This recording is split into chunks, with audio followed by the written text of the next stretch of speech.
¿cómo están? Muy bien, gracias a Dios, muy contentos, realmente expectante por el tema de hoy y también de estar aquí con Leila. Muy bien, gracias también por contar conmigo en este día. Un tema muy interesante, liderazgo y hombría. Creo que hay mucho de qué hablar. Y también agradecer a todas las personas que están todas las semanas escribiendo. Nos bendice, nos anima muchísimo ver toda esta interacción de la gente con nosotros. Así que sigan escribiendo, sigan compartiendo esto porque realmente está dejando herramientas muy importantes y muy claves.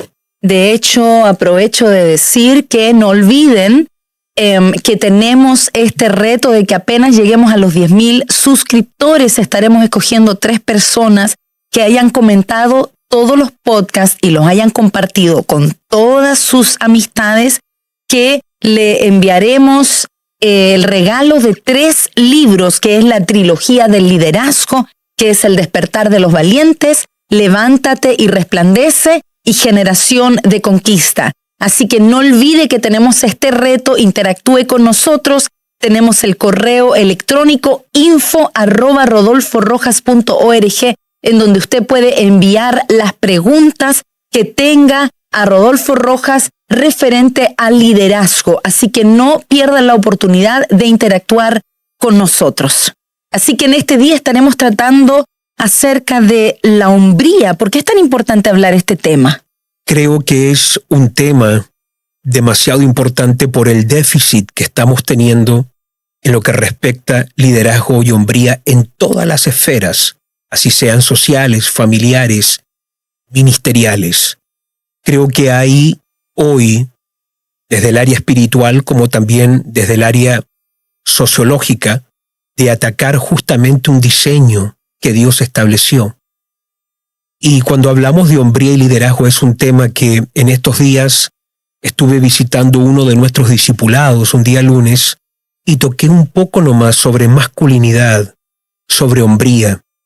Y es impresionante cómo lo poco que pude hablar durante toda esta semana, diferentes jóvenes me han escrito por mensajes, otros el domingo después del culto en la iglesia me tomaban aparte y me decían, yo necesito aprender cómo ser más varonil, cómo dirigir, cómo ser un hombre que lidera. Usted tocó unos aspectos e inmediatamente sentí que yo no he tenido ese tipo de formación. Y hoy tú puedes ver que realmente en todas las áreas, desde la educación, la casa, hay muchos jóvenes hoy que no están teniendo la formación necesaria para poder ser esos líderes que un día tienen que obviamente dirigir su vida, liderar una familia, una empresa. Y cuando uno mira la Biblia, tú vas a notar que hay un ataque realmente contra este diseño, contra especialmente lo que respecta al hombre.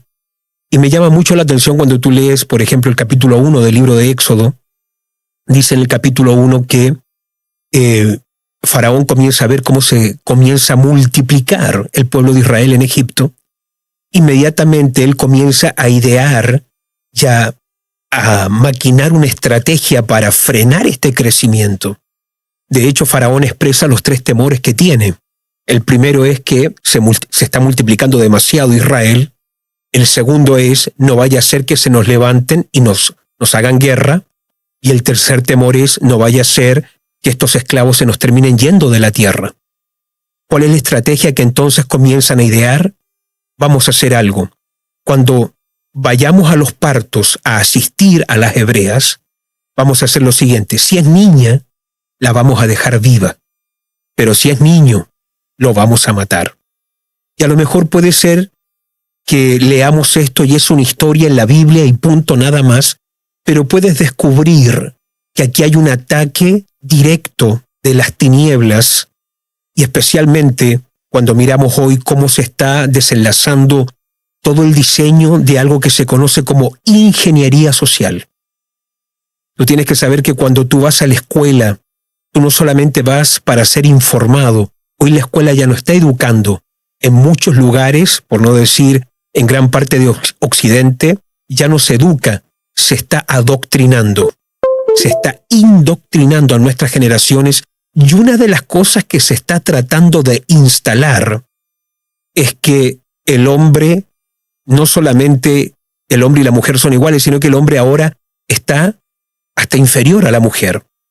Hay como un ataque de menospreciar las cualidades, las características, y cuando tú comienzas a menospreciar a un hombre, cuando empezamos a decir que el hombre no es importante dentro del hogar, dentro de la sociedad, y comienza a ver como un tipo de desprecio hacia algo que Dios creó, eso inmediatamente tú sabes que va a debilitar gran parte de la sociedad. Entonces, cuando hablamos de hombría, para mí es muy importante porque estamos hoy frente a un desafío de levantar hombres que sean líderes, pero vienen de hogares donde no tuvieron un papá que les modeló liderazgo. Muchos vienen de hogares donde no hubo un papá presente, pero también no solamente no estuvo presente, sino que muchos jóvenes han sido formados por madres que han tratado de llenar ese vacío, pero una mujer nunca va a poder educar ciertas cosas que un hombre está llamado a hacer. Y por eso yo creo que estos temas de hombría son muy claves, ya que hay un hambre en la juventud, en los varones de hoy, de poder aprender cómo ser más varoniles, cómo poder ser hombres que realmente tomen responsabilidad en la sociedad, y eso obviamente es una clave muy importante si es que vamos a levantar comunidades, sociedades y ministerios fuertes. Concuerdo contigo ahí, Rodolfo, sobre el tema de que hay como un ataque, como una agenda para poder desprestigiar y desvalorizar el liderazgo del hombre, en este caso, y se han levantado movimientos muy fuertes en el nombre del feminismo para menospreciar y atacar directamente.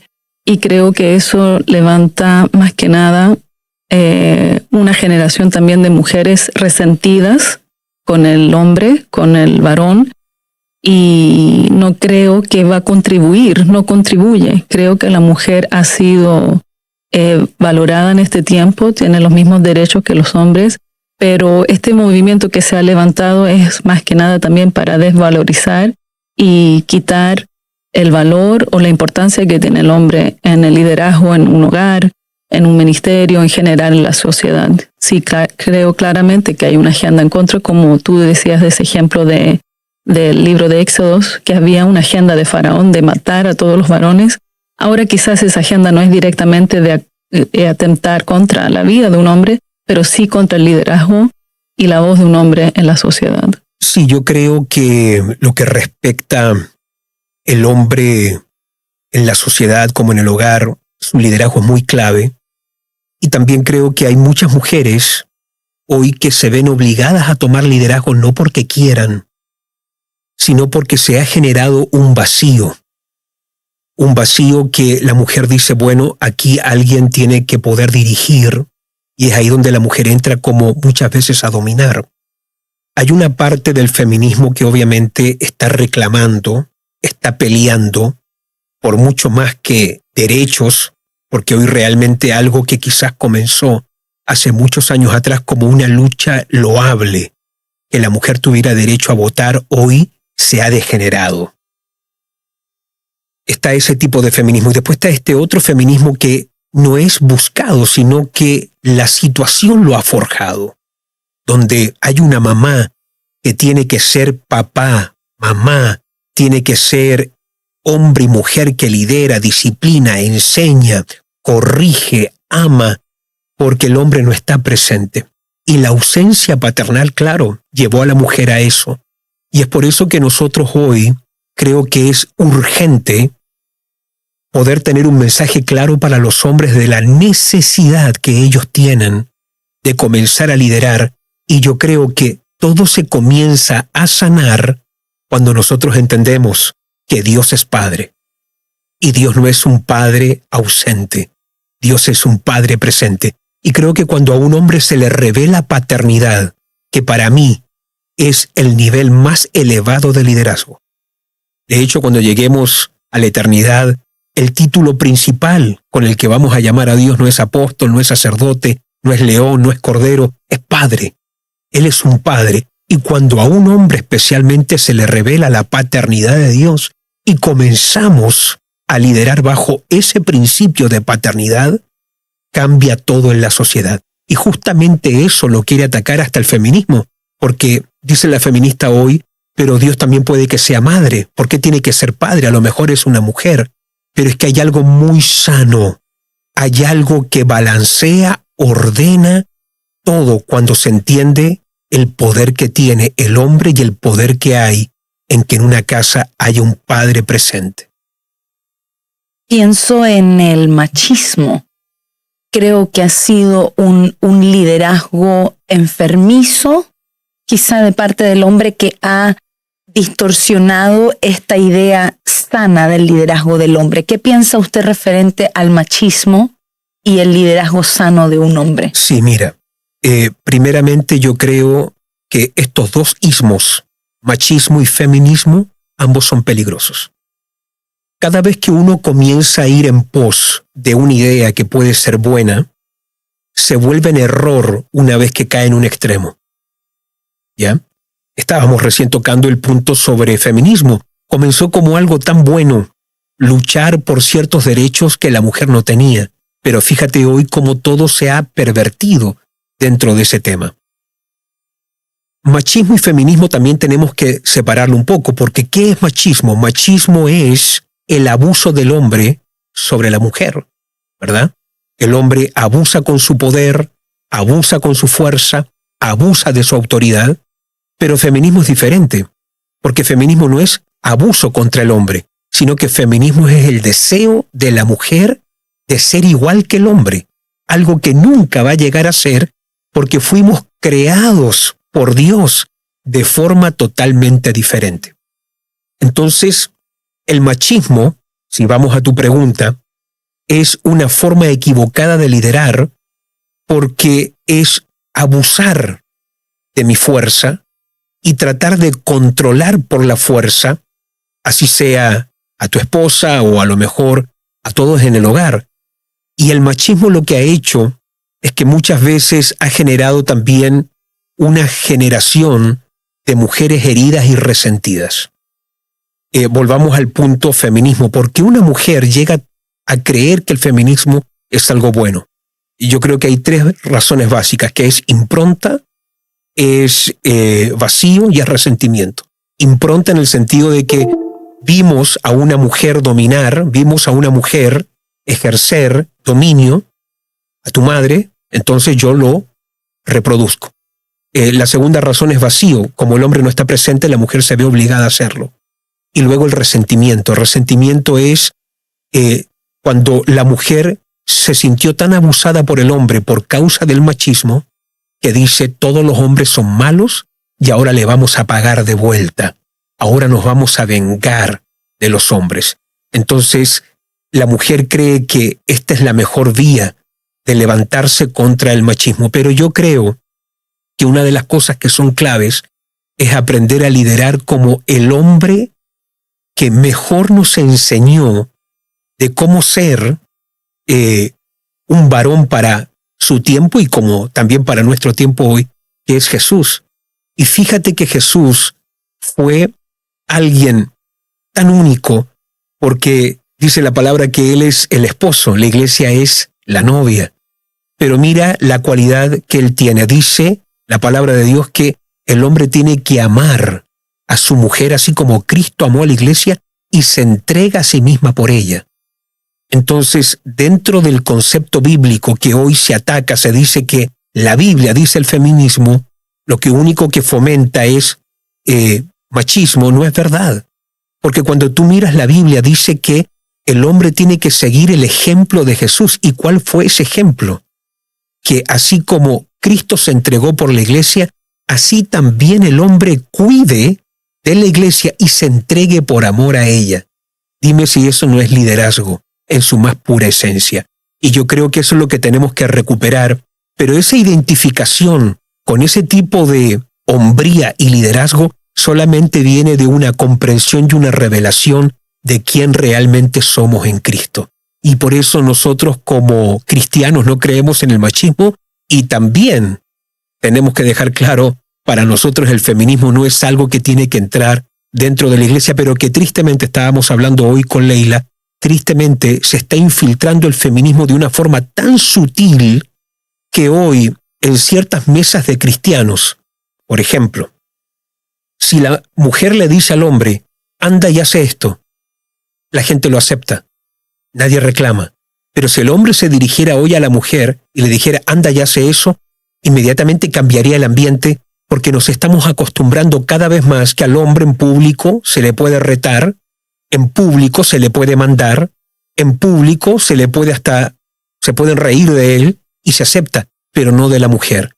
Y cuando en una mesa tus hijos comienzan a crecer mirando que del papá nos reímos, al papá lo mandamos, del papá podemos hacer burla, y la mamá hace burla, la mamá se ríe, la mamá manda, pero al otro lado el hombre le tiene como temor a la mujer en muchos hogares cristianos, eso comienza a dar malas y equivocadas señales a las próximas generaciones. Y por eso hoy, así como el machismo, tener un hombre que está abusando, golpeando, gritando verbalmente, o a lo mejor ejerciendo una violencia emocional, psicológica en el hogar, eso sería terrible. También tenemos que reconocer que hoy, de forma muy lenta, pero muy sutil, el feminismo se está metiendo en hogares cristianos donde se está muchas veces tratando mal al hombre, riéndose de él y hasta delante de los hijos. Y ahí tenemos que tener mucho cuidado, porque eso comienza a preparar un camino que finalmente nuestros hijos y generaciones lo van a comenzar a adoptar, y no va a ser nada bueno. Y ya está ocurriendo en muchas partes del mundo. ¿Y cómo puede hacer uno como mujer? Porque aquí yo veo que, claro, uno puede fomentar como mujer el machismo, pero uno puede fomentar también, uno puede, ¿cómo se diría?, sembrar en un hombre un buen liderazgo. ¿Cómo lo ha hecho usted, por ejemplo, como mujer de su casa, esposa, madre? Yo creo que comienza mucho con lo que nombró Rodolfo, de tener una sana imagen de Dios como un padre. Cuando eso se revela en la vida de un hombre como de una mujer, que Dios es padre, ese liderazgo tan sano y tan puro que uno comienza a vivir y experimentar, te sana de muchas cosas. Pensando en un hogar, una mujer quizás que haya crecido sin un padre o resentida contra un padre, cuando tú te encuentras con el amor de Dios, un padre verdadero que tiene una sana paternidad, todas esas cosas internas se sanan y comienzas a ver de que la paternidad no es algo dañino o algo que no es una autoridad que abusa que de su liderazgo, no es una autoridad que mal ejerce su autoridad o su liderazgo. Uno comienza a ser sana como mujer. Yo creo que también un hombre en ese caso. Muchas veces, hablando con jóvenes, tienen mucha dificultad de poder entender, de recibir el amor del Padre de Dios, porque exactamente por eso, porque han sido heridos por la imagen paterna en sus hogares o la ausencia de un padre. Y todo comienza ahí. Y después entender y comprender de que el hombre y la mujer somos iguales ante Dios, pero no somos iguales en muchas cosas. Me refiero, somos iguales, tenemos los mismos derechos, pero no somos iguales, somos completamente diferentes. Y el liderazgo que ejerce un hombre es mucha más responsabilidad para mí. El liderazgo que Dios le da al hombre es una responsabilidad casi general de todo un hogar. La mujer también tiene un liderazgo, pero es para complementar y para ayudar a que el hogar se pueda seguir adelante, a hacerlo marchar bien. Y cuando uno tiene esa perspectiva, yo creo que uno entiende su lugar, su rol, y no por eso la mujer es menos. Uno comienza a complementarse y ayudar también y a reflejar bien el liderazgo de un hombre en el hogar. Cuando yo entiendo como mujer que el hombre tiene mucho más responsabilidad, yo voy a ayudar, yo voy a contribuir, no voy a atacar, no voy a restar autoridad en el hogar, no voy a menosvalidar la palabra del hombre en el hogar. Al contrario, si el papá está hablando en la casa, yo tengo que apoyar, tengo que mostrar de que hay un apoyo como esposa, como mujer, al hombre completamente, al papá del hogar, porque es mi responsabilidad delante de Dios. Y también aquí es tan importante hablar esto porque en las escuelas como en las universidades hoy se está tocando mucho el tema sobre el patriarcado sociológico y también se habla mucho hoy sobre masculinidad tóxica, como diciendo que hay un tipo de organización social que puso al hombre por sobre todo en la sociedad y especialmente sobre la mujer, un tipo de supremacía. De manera que hoy, cuando se habla de patriarcado en muchas universidades, se hace con una connotación totalmente negativa. Y también cuando hombres quieren tomar liderazgo, hoy ustedes van a escuchar en redes sociales, lo van a poder leer o ver, o también en diferentes canales, que cada vez que un hombre toma liderazgo, comienza a mostrar que es diferente, que muestra algún tipo de dominio, inmediatamente es acusado por muchos círculos de ser un hombre tóxico. Porque se tiene hoy la idea de que cualquier hombre que es masculino, que tiene liderazgo, que sabe lo que quiere, sabe dónde va, muchas veces se dice que ese hombre puede ser un daño, el hombre es más violento, obviamente, que la mujer, pero hoy yo estoy notando que cosas que antes eran normales se están acusando de ser masculinidad tóxica. Y eso es muy peligroso porque se están hoy en muchos hogares, en vez de formar hombres, hay como una idea de formar princesas. Y ahí hay que tener mucho cuidado, porque el hombre, y aquí hay algo muy importante que decir, uno nace varón, pero el hombre se forma. El varón nace, el hombre se forma. Y una de las cosas que yo quisiera decir a todas las personas que nos escuchan, padres como madres, entender si uno tiene una hija o si uno tiene un hijo, no es que uno va a ser acepción de personas, pero son dos formaciones totalmente diferentes. Y a veces yo miro madres cómo cuidan a ciertos hijos y cómo les enseñan, cómo los tratan, y yo digo, no se dan cuenta que están formando una princesa y no un hombre. Entonces ahí hay que tener mucho cuidado. Recuerdo una vez estábamos, como alguien que me toca viajar mucho, tengo estos recuerdos de aeropuertos. Recuerdo una mamá con un niño de unos 10 años en un coche, 9 años habrá tenido, 10 años, no sabría decir la edad, pero se notaba que el coche ya era demasiado pequeño para él, entonces yo pensaba que el niño era minusválido, que a lo mejor tenía algún hándicap. Pero el niño despertó en el aeropuerto, salió del coche, se puso a caminar y la mamá lo trataba todo el tiempo como un bebito y lo tomaba en brazos, lo tapaba. Y aunque el niño ya no estaba para ser mimado de esa forma, después el niño se quedaba dormido, el niño decía yo quiero esto y la mamá iba y lo buscaba, él tiraba cosas, juguetes al suelo y la mamá los tomaba y se los levantaba y él los volvía a tirar al suelo y como que la mamá disfrutaba todo eso.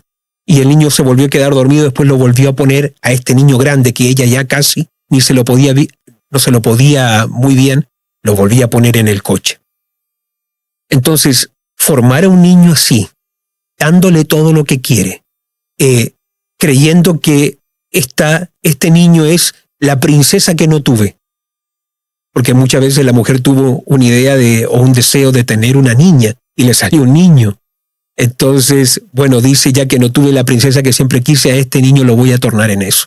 También recuerdo en una oportunidad estando en un cierto lugar, también en el aeropuerto, un niño ya bien crecido, ya caminaba, pero él cada cierto tiempo iba a la mamá y la mamá se quitaba un poco la parte de arriba de su ropa y le daba senos, le daba leche y realmente quedamos varios ahí bien horrorizados porque entendíamos que un niño de esa edad no está para tomar leche de su mamá.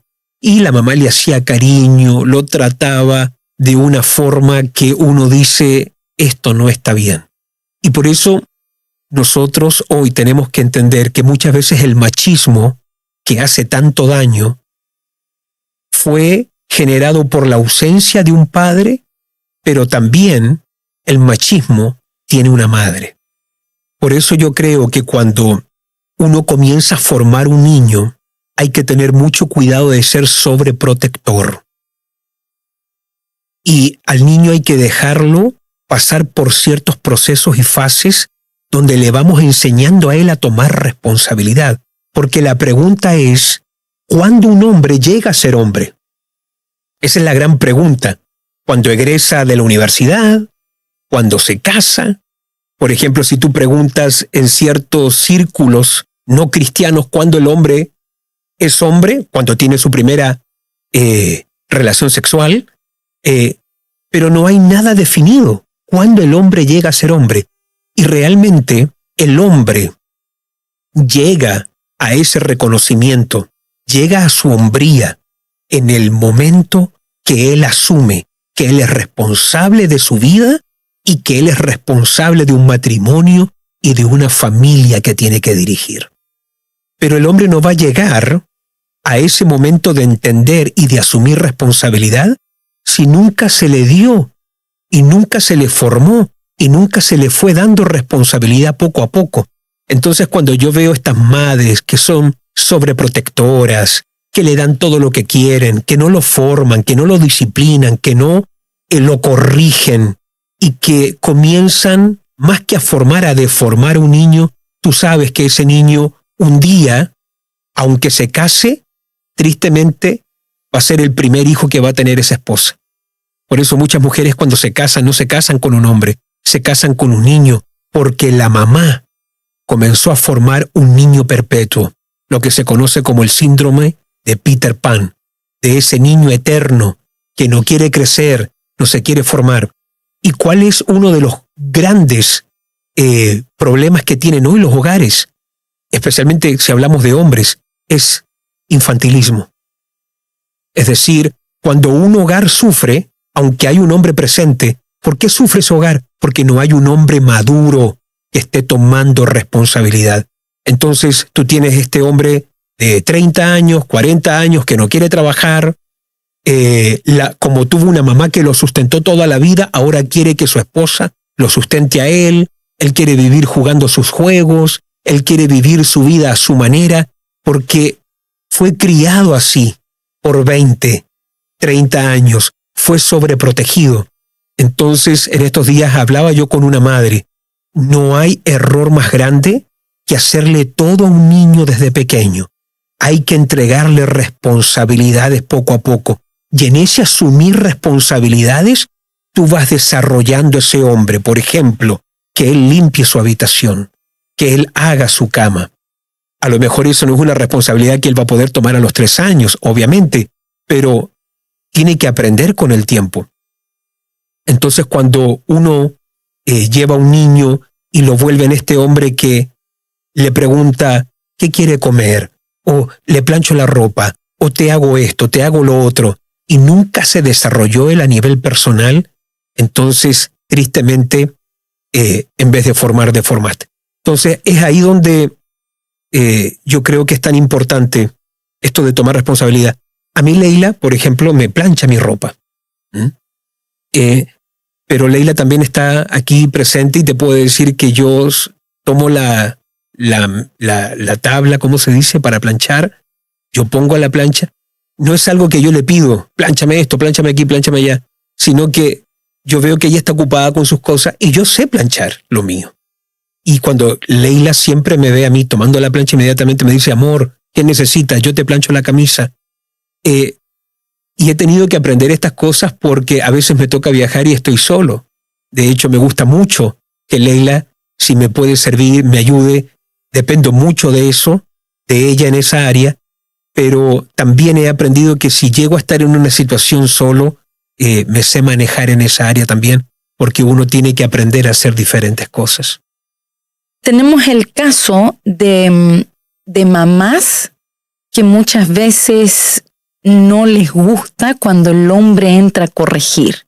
El hombre tiene esta voz masculina dada por Dios, creo yo, en donde viaja autoridad, viaja peso, y muchas veces el hombre entra a corregir a un niño y no falta la mamá que dice, ay, no me reten a mi niño, y esta mamá sobreprotectora que tampoco deja que el papá entre a formar. ¿Qué le diría usted a esas mujeres? Le resta autoridad completamente, y también si hablamos si estamos tocando el tema sobre la hombría y cómo formar un varón para que comience a tomar responsabilidad, nunca está mal que un padre corrija a su hijo. Si le levanta un poco la voz, eso no va a destruir a un niño, al contrario, le va a hacer muy bien.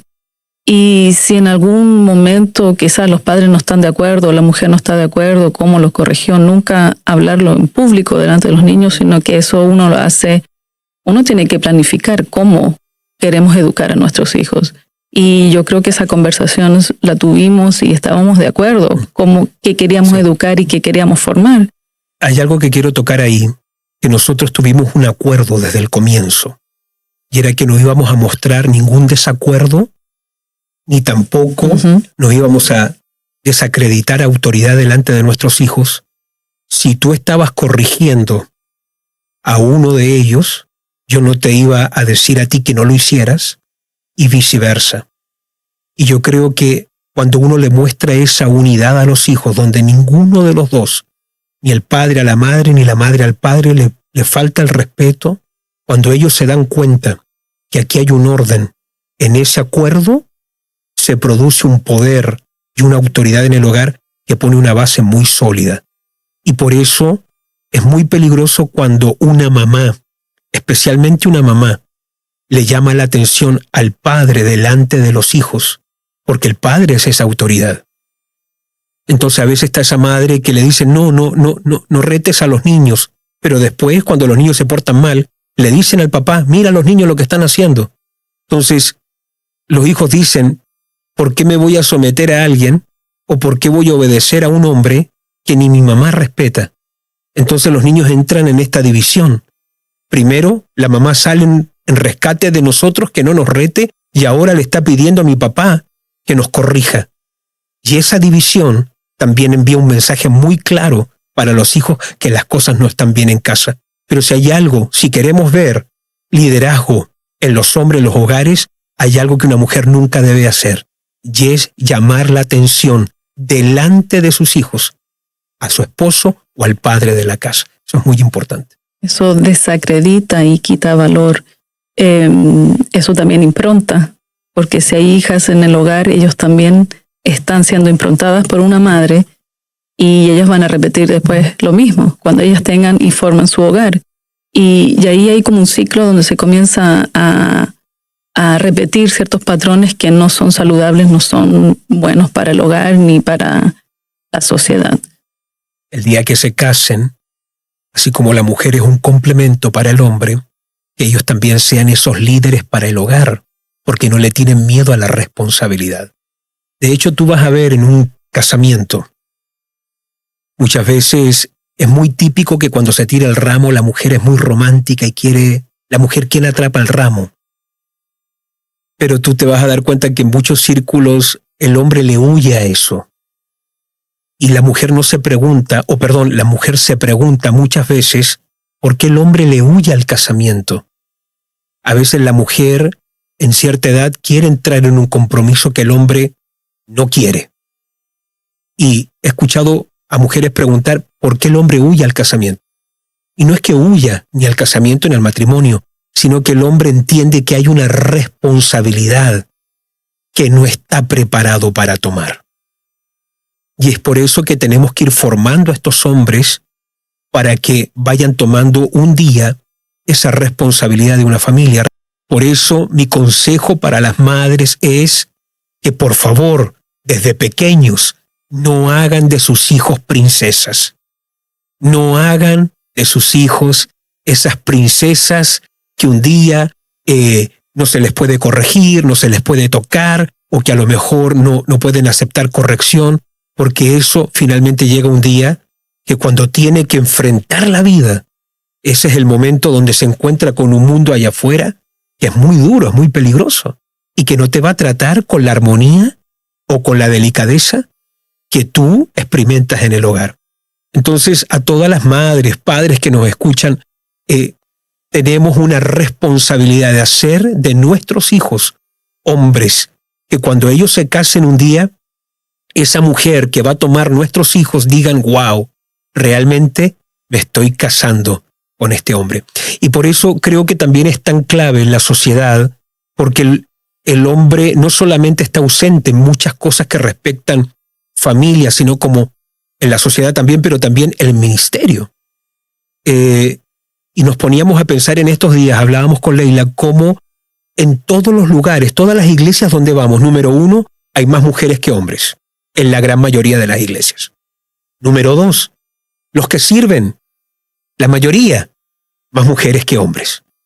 Y eso nos tiene que inmediatamente dar una señal de que aquí hay un vacío que se está creando y que lo tenemos que revertir. Ahora, cuando tú miras las sociedades de Oriente es totalmente diferente. Porque cuando tú miras a los judíos o al pueblo de Israel, los hombres tienen el sacerdocio. Los hombres dirigen el Shabbat. Los hombres van al templo o van a la sinagoga o van a estudiar la palabra. Los hombres son los que tienen liderazgo y oran. Tú vas a ver cómo el hombre toma el sacerdocio de su hogar. Mira, los musulmanes, el día viernes, los musulmanes van a su mezquita, ellos oran, ellos leen su Corán, ellos tienen el liderazgo de la casa y también el sacerdocio espiritual de la fe en la que ellos creen. Pero cuando uno mira después Oriente y especialmente el cristianismo, hay algo que ha pasado. De hecho, podemos ver también que hay una maldición que ha dejado la Iglesia Católica. Porque la Iglesia Católica, una de las cosas que nos improntó fue la adoración a una mujer sola con un niño en brazos. Eso es lo que se adora hoy en esas religiones. Imagínate, doblar las rodillas para venerar a una mujer que quedó sola con un niño en brazos. Y es así como se ven las familias después latinoamericanas de las culturas católicas. Entonces, se adora en el catolicismo a una mujer que tiene la ausencia de un hombre a su lado. Y eso es lo que después comenzamos, obviamente, a reproducir en nuestras casas. Y hay algo que nosotros tenemos que comenzar en estos días, y hay que hablar estos puntos. Porque si no hablamos de esto, no vamos a recuperar el sacerdocio ni el liderazgo de los hombres en nuestras iglesias y en nuestros ministerios. Y si hay algo que nos va a ayudar a recuperar liderazgo en los hogares, para mí comienza mucho en la oración y en el compromiso que se tiene con Dios. Porque gente me ha preguntado cómo podemos iniciar este cambio, cómo iniciamos este proceso para revertir a este hombre ausente en la sociedad, ausente de aspectos familiares, ausente de muchos aspectos ministeriales, y es que todo comienza con un hombre que ora y que toma compromiso con las cosas de Dios. Nada es más poderoso en una sociedad como en una iglesia donde el hombre está mostrando estoy presente. No solamente en mi fábrica, no solamente estoy presente en el estadio de fútbol, no solamente estoy presente con mis amigos, no solamente estoy presente en mi empresa. Cuando llega la hora de orar, de adorar y de servir, estoy presente también en mi compromiso, en mi ministerio o en mi iglesia. Estoy aquí sirviendo a Dios. Y cuando se comienza a mostrar este tipo de compromiso y tus hijos lo ven, los niños, aún aquellos que no son tus hijos, pero cuando las generaciones comienzan a ver hombres presentes, inmediatamente se comienza a generar un cambio. Y yo creo que ahí es donde vamos a comenzar a ver cómo cosas se comienzan a revertir con hombres que toman sacerdocio, que toman la oración y que no tienen temor de mostrar que son hombres que sirven a Dios. Tocando el aspecto de usted como mujer, en este caso, casada con un hombre de ministerio, no siempre es fácil, pero yo, en lo personal, lo que yo siempre he visto en usted es que usted siempre se ha sentado a aprender. Usted es una mujer que muy naturalmente se sienta al lado a recibir la palabra cuando está ministrando, una persona que siempre respeta mucho, aportado, contribuido con el Ministerio Internacional, porque muchas veces les toca viajar, estar separados, cuando usted escribe libros, pero usted ha sido siempre una mujer muy, ¿cómo podría decir? Una mujer que ha aportado y ha contribuido al llamado de su esposo. Creo que ha levantado mucho el liderazgo, en este caso de su esposo, que para mí es un gran testimonio y un gran ejemplo a seguir. ¿Qué consejo le daría usted a las mujeres que tienen un hombre que a lo mejor está llamado al ministerio, pero no ha florecido, o quizás están al lado de un hombre, no respetan a lo mejor? ¿Qué consejo le daría usted a una mujer? Creo que de un comienzo, desde que conocí a Rodolfo, siempre ha sido un hombre apasionado por Dios, con un llamado muy fuerte, y estaba muy consciente también en el matrimonio que iba a entrar. Y siempre lo he honrado y respetado el llamado de Dios que tiene él en su vida. Y para mí eso es muy importante. No lo veo como algo con que competir, y creo que es un error que las mujeres pueden hacer en tratar de competir con el liderazgo de su esposo, puede ser en la casa o en ministerial o en cualquier ámbito, porque si el hombre tiene un llamado o tiene liderazgo en cierta área, no significa que la mujer sea inferior. Al contrario, entiendo de que mi rol, mis dones, lo que Dios me ha dado a mí es para apoyar, para fortalecer, para contribuir el llamado de Dios en su vida. Y nunca ha sido un problema honrar su vida, su llamado, respetar, contribuir con diferentes cosas. Al contrario, siento una gran placer en hacerlo, y es muchas veces, claro, es el esposo, pero muchas veces también es el hombre de Dios para mi vida. También lo veo como un pastor a mi vida. Por eso mi consejo a las mujeres es que contribuyan, que puedan aportar, que puedan ayudar, que puedan complementar en su matrimonio, su pareja, su esposo, en este caso si tiene un llamado ministerial. Muchas gracias. Y el consejo final para jóvenes que los están mirando. Acá hay una gran cantidad de jóvenes varones que escuchan estos podcasts. Creo que hay jovencitos desde 12, 13 y aún menores quizás, pero jóvenes, solteros, que miran este podcast. ¿Qué consejo les daría usted para que puedan ellos desarrollar esta hombría, esta masculinidad que es saludable, que es sana para esta generación? Número uno, yo pienso que es aprender a discernir las cosas que hoy se están tratando de comunicar desde las escuelas, desde la televisión, redes sociales, que van en contra de lo que Dios ha establecido y de las diferencias que Dios ha establecido. Porque tenemos que entender que hay claras diferencias entre un hombre y una mujer. Aunque en la sociedad se quiere enseñar que es todo igual, no, somos tremendamente diferentes. Somos diferentes por creación. Somos diferentes por fisiología, por psicología, por inclinaciones laborales. Por ejemplo, somos diferentes por creación porque Dios hizo varón y hembra. Ahí hay una diferencia. Somos diferentes por naturaleza, porque el hombre tiene una fuerza que la mujer no tiene. Somos diferentes aún en esa parte. Somos diferentes en ciencia, porque la ciencia marca una diferencia. La mujer es XX y el hombre es XY.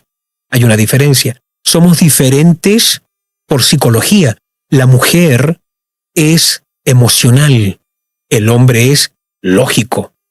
La mujer se enfoca en el contexto, el hombre en el contenido. Es decir, somos diferentes aún cuando vamos a buscar trabajo, aún en las inclinaciones laborales. La mujer siempre por naturaleza se inclina a todo lo que tiene que ver con el servicio a otras personas y con trabajos que te relacionan con otras personas. El hombre tiene una inclinación laboral que es netamente por cosas, construir, edificar, levantar cosas pesadas, todo lo que es técnico, el hombre se inclina mucho a eso. Entonces, tener mucho cuidado hoy en la escuela, en las universidades, donde se está implementando ciertas cosas, que es lo que hablábamos al comienzo, una ingeniería social, donde todos somos iguales y todos podemos lo mismo. No es así. Somos creados por Dios de forma diferente. De hecho, en estos días, hablando con unos jóvenes, yo les decía a ellos, la lucha que yo tengo, cuando yo ya sé si voy a un estudio a tomar fotos, si yo voy a un estudio a tomar fotos y me toca una mujer que es la que va a ser la fotógrafa. De hecho, yo ya sé las luchas que yo voy a tener, porque ella me va a pedir a mí que me ponga de cierta forma que va en contra de lo que yo siento y que haga ciertas cosas donde para mí es mucho más que una fotografía, te muestra un poco de la sociedad. Y cuando te fijas hoy, fotos donde el hombre se apoya en la mujer, donde el hombre toma posturas como que está abrazando, ya no parece la esposa, parece que estuviera abrazando a la mamá. Y recuerdo, tuvimos una situación en una oportunidad con Leila, porque me decía la fotógrafa, parece que tú no estás disfrutando este momento, y claro que no, porque no está en mí estar abrazando de una forma y con mi cabeza, no soy yo. A mí me gusta mi postura firme, creo que disfruto mucho una foto si mi esposa se apoya en mí, no porque eso sea machismo o masculinidad tóxica, sino que esa es mi forma de mostrar hombría. Para mí es natural eso, para mí es algo que no rompe mis esquemas. Y por ejemplo, si yo estoy en la calle con Leila y yo la abrazo, ella tiene de forma natural inmediatamente, se abriga en mí. Eso no lo tenemos que crear, pero sí hay que crear en un estudio que yo ponga mi cabeza en el hombro de ella. Eso va contra lo que yo quiero. Hoy, por ejemplo, en alguna ocasión nos pedían una foto donde Leila miraba a la cámara y yo la miraba a ella. Tampoco me gusta eso, porque es como que aquí está yo, la mujer, el principal, y el hombre, el débil, él me está mirando y él tiene que mirarme a mí de una cierta forma. No sé, tampoco va en mi estilo de hacer las cosas. Entonces, tener cuidado, porque hoy hay toda una construcción social. Ahora te estoy tocando el ejemplo de eso, desde la fotografía. Y es ahí donde uno como hombre tiene que tener cuidado, porque hoy estamos aceptando todo, que el hombre sea dócil, que el hombre sea frágil. En estos días yo leía algo que me llamaba mucho la atención, no es nada de la Biblia por si acaso, pero recuerdo que lo escribí porque realmente me llamó la atención. Decía, tiempos difíciles forjan hombres valientes.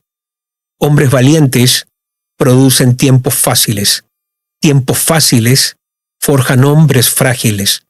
Hombres frágiles producen tiempos peligrosos. Y eso es lo que hace todo este cambio de cosas. Entonces, estamos viviendo hoy un tiempo de hombres muy frágiles que están volviendo los tiempos muy peligrosos. Por eso tenemos que recuperar hombría en el ministerio, tenemos que recuperar hombría en la iglesia. Y fíjate lo que pasa con un hombre cuando es criado por mujeres. Mira, y puede que a lo mejor sea un ejemplo, puede que alguien diga, no, pero la razón o la raíz del problema era otro. Pero igual es digno de llamar la atención, porque Timoteo creció siendo educado y formado por mujeres. Por eso Pablo le escribe de la fe de su abuela Loida, la fe de su madre Eunice.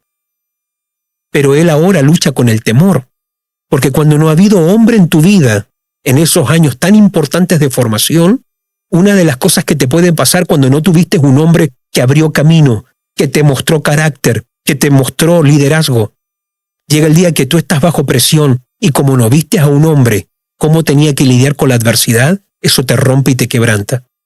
Y por eso Pablo le escribe ahora, ok, tu abuela te dio una fe, tu mamá te dio una fe, ahora yo te puse las manos. Por eso Te recuerdo que Dios no te ha dado espíritu de cobardía, porque luchaba con el temor. Dios no te ha dado espíritu de cobardía, sino de poder, de amor y de dominio propio. Y eso es lo que viene a ser un hombre a tu vida.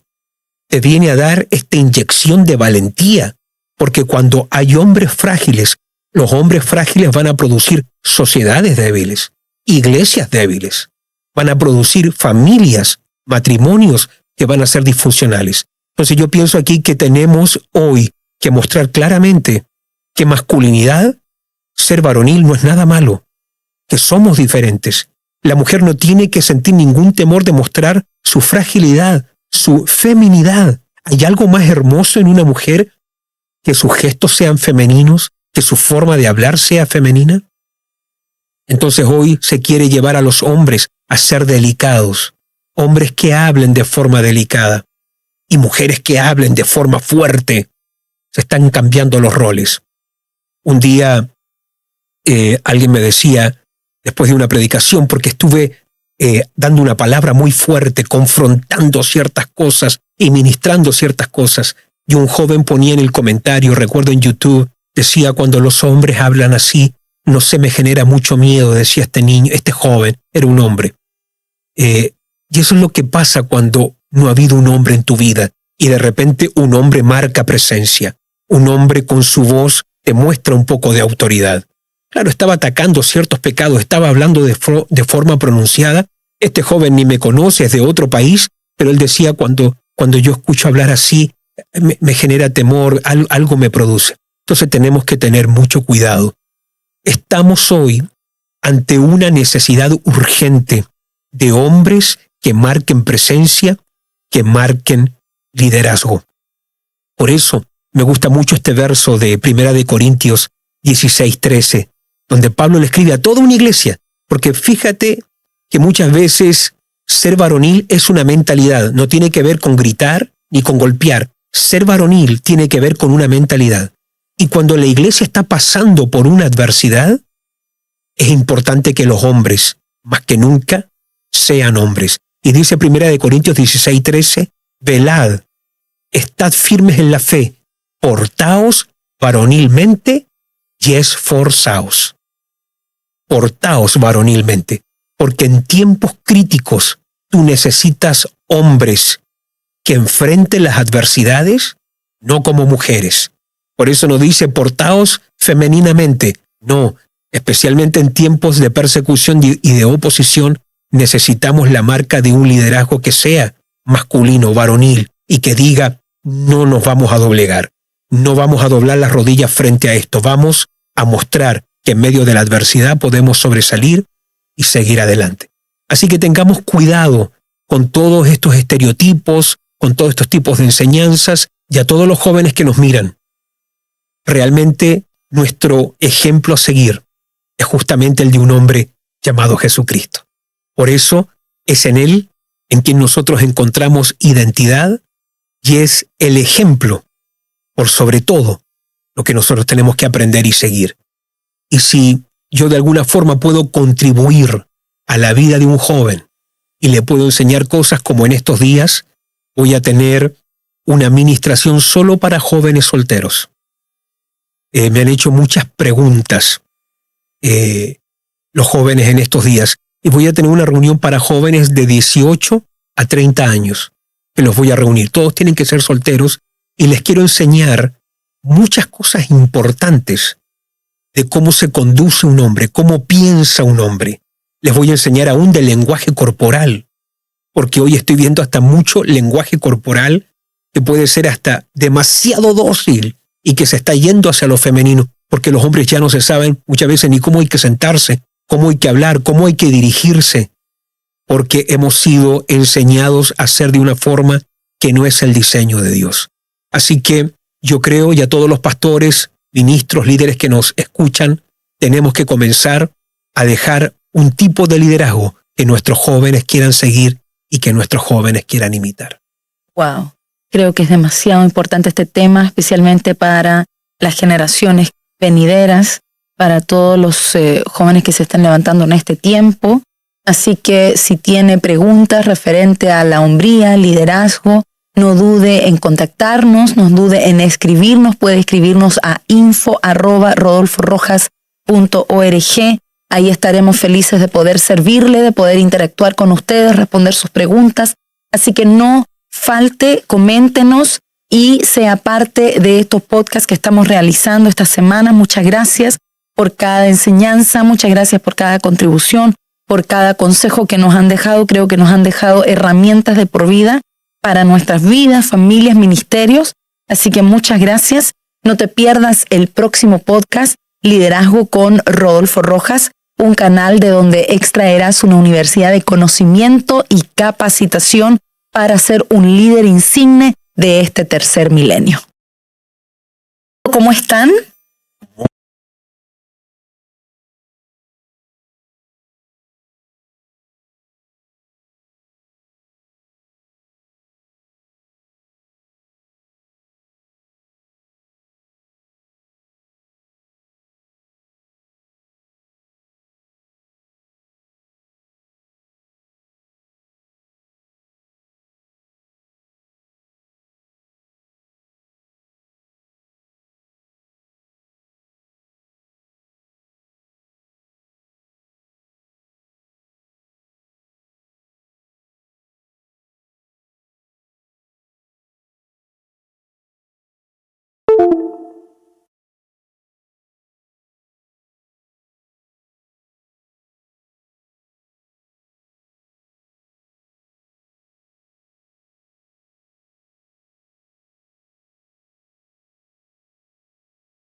Bienvenidos a Liderazgo con Rodolfo Rojas.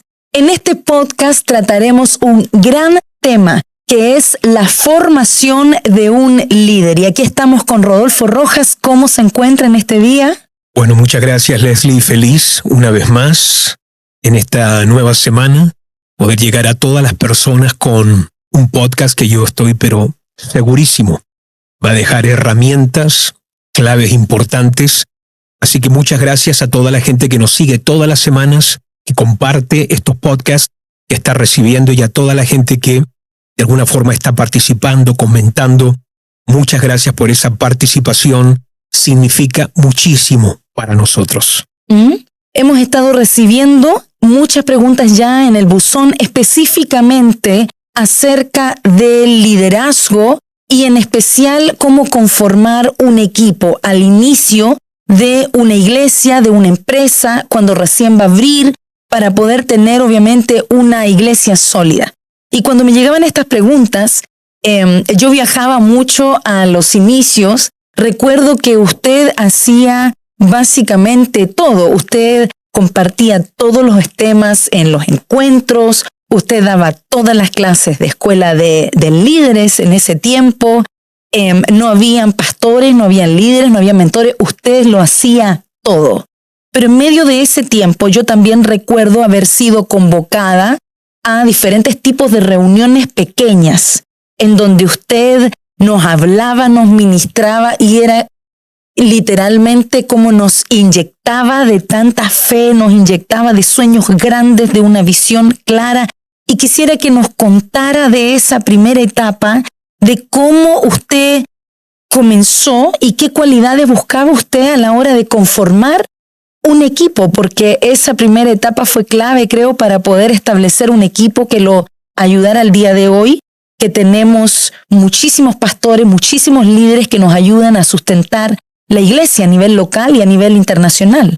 Sí, yo creo que uno puede hacer muchas cosas solo hasta cierta etapa, pero ya cuando tú procuras un crecimiento o una multiplicación o una expansión, ya en otro nivel, otra dimensión, hay cosas que uno tiene que reconocer que no puedes hacer solo. De hecho, fue una de las primeras cosas que Dios dijo cuando vio al hombre solo. No es bueno que el hombre esté solo. Y le trajo una compañera que la volvió en su ayuda idónea. Y dentro del ministerio o una organización, cualquier equipo, siempre tiene que haber esa ayuda idónea, ese equipo idóneo que te pueda ayudar a llevar la organización como el ministerio a la próxima etapa. Creo que sí hay algo que para mí es muy importante, y es que en esa primera fase uno acepte el compromiso y acepte la responsabilidad que te va a tocar hacer todo, pero no con un sentimiento de que, mira, yo hago todo aquí solo, sino para poner una estructura y un modelo que los otros al verte puedan tener pasos claros a seguir. Creo que hubo una primera etapa donde yo estaba muy consciente que todo lo que estaba realizando, dirigiendo la oración, ministrando en las escuelas, predicando los domingos, llevando a cabo diferentes cosas como por ejemplo los evangelismos en las tardes, los fines de semana, pareciera que lo estaba haciendo todo, pero lo hacía con un objetivo muy claro: modelar.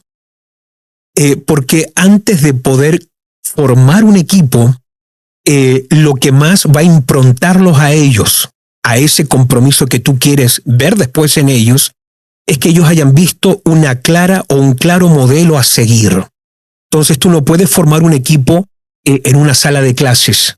La parte teórica es muy importante, pero esa impronta de poder ver a alguien cómo ora, cómo hace las cosas, cómo predica, cómo enseña, cómo organiza, cómo estructura todo, eso se te hace después mucho más fácil a la hora que tú tienes que enseñar, porque ellos ya vieron un modelo a seguir.